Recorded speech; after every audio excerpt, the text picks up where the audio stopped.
this important hearing and for inviting me to participate.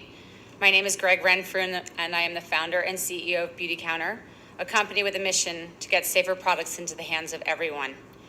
Beauty Counter is the result of a personal journey where I found the connection between our environment, what we put in our bodies, and what we put on them. I've seen firsthand health impacts on friends and family, and I was compelled to change the personal care industry.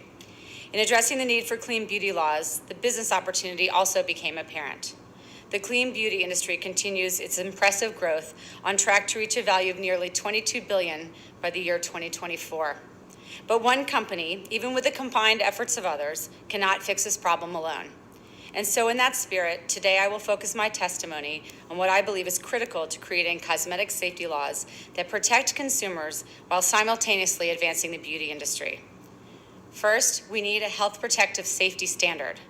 The current absence of federal safety regulations in our industry forces businesses like Beauty Counter to make their own decisions about the safety of ingredients. A uniform safety standard is paramount to gain consumer trust. We believe that how Congress defines what is safe is one of the most important elements of reform. By creating a strong safety standard in this bill, Congress has the opportunity to protect the health of American families while making sure that our business community is keeping up with international markets. Beauty Counter supports a safety standard where the FDA has the tools to adequately assess both short and long-term impacts of ingredients. We believe that reasonable certainty of no harm best reflects public health approach that consumers can trust. Second, we encourage timely ingredient review based on the best available science.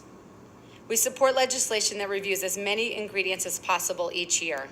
The sooner that safety determinations can be made on ingredients, the faster manufacturers like ourselves can bring products to the market. Additionally, we encourage you to allow the FDA to review classes of ingredients where relevant, to conserve agency resources, while noting that determinations must be made on individual chemicals. Reflecting on Beauty Counter's early days, we would have benefited from a federal program that allowed us to either avoid or use ingredients based on a comprehensive review of available scientific literature. I have no doubt that many other companies feel the same way. Third, we support a user fee system that fully funds the FDA. As the CEO of a company that started with just a handful of employees, I understand how the notion of fees can seem daunting. Through this experience, we have gained an appreciation for the need to make reasonable accommodations for small to mid-sized businesses. That is why we support a sliding scale user fee program that takes into account both large and small businesses. As a company grows, we believe the responsibility should increase accordingly. Fourth, federal law must account for existing state protections. Given the lack of federal laws on cosmetics and personal care products, many states were forced to take action. Beauty Counter supports a state preemption approach that preserves existing state laws while creating a strong federal program that will negate the need for new laws to be passed. At Beauty Counter, we refer to the concept of progress versus perfection, and I believe that sentiment also holds true for the legislative process.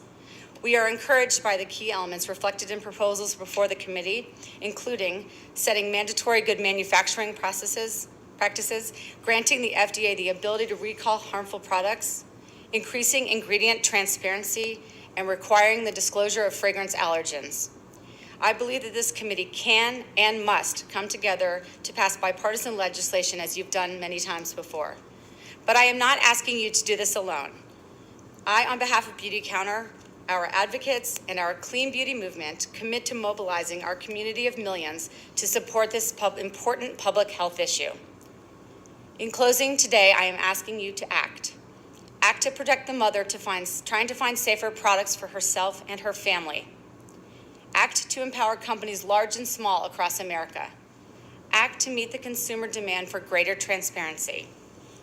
When you pass legislation that will protect the health of American families, you are not only responding to a growing, passionate, and bipartisan electorate eager for reform, but you are also protecting the health of American families now and forever. Thank you for your time today and for your leadership on this important issue. Thank you, Ms.